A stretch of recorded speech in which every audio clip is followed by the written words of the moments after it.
धूप है ना इतना तेज।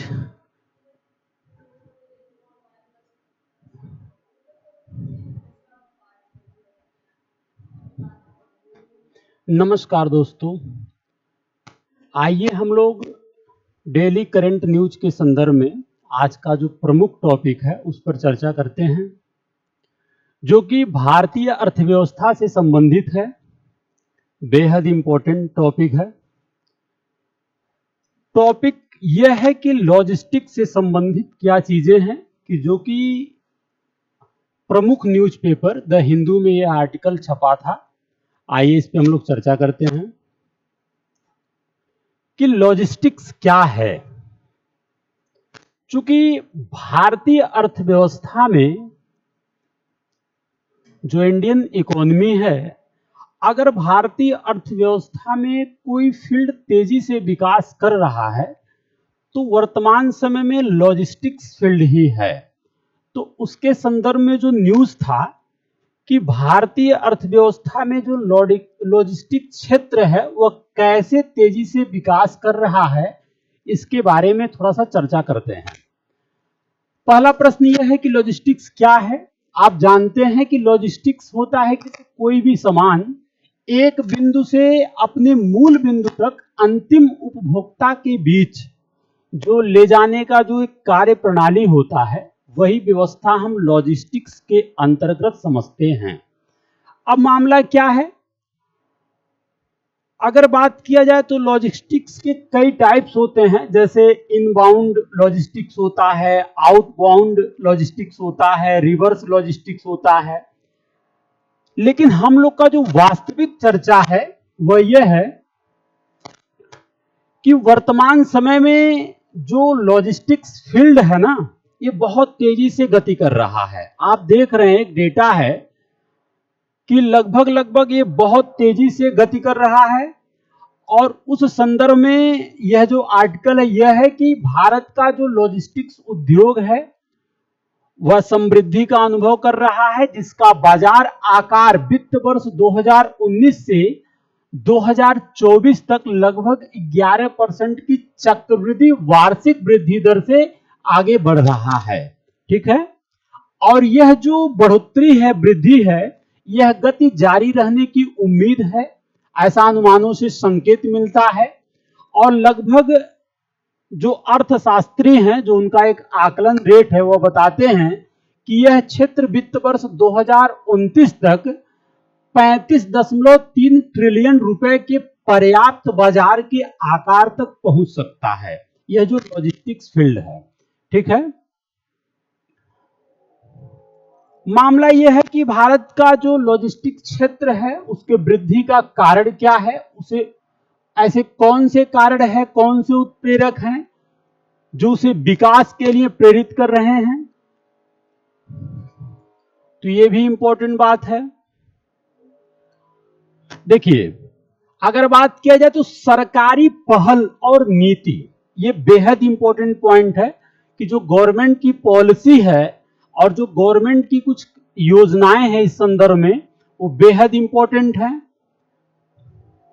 चूंकि इसके साथ साथ गवर्नमेंट ने जैसे राष्ट्रीय रसद नीति भी लाया था और गति शक्ति जैसी एक प्रोग्राम है, पीएम गति शक्ति योजना।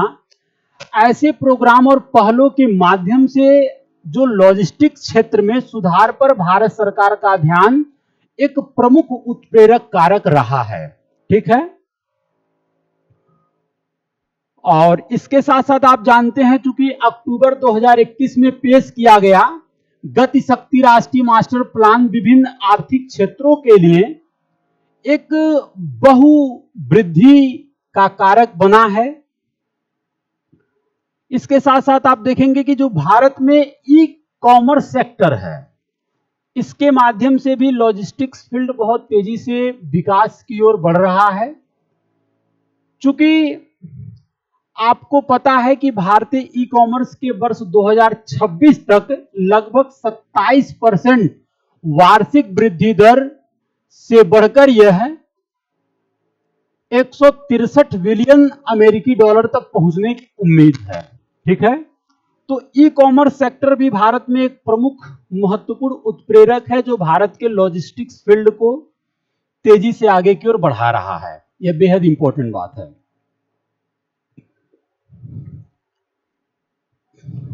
चूंकि आपको पता है कि ई कॉमर्स के माध्यम से आप देखेंगे कि बहुत सारे ऐसे लॉजिस्टिक्स कंपनियां हैं कि जो जैसे होम डिलीवरी के माध्यम से, यानी कि ई कॉमर्स सेक्टर बहुत ही इंपॉर्टेंट क्षेत्र है जो लॉजिस्टिक्स क्षेत्र को एक उत्प्रेरण की भूमिका निभा रहा है।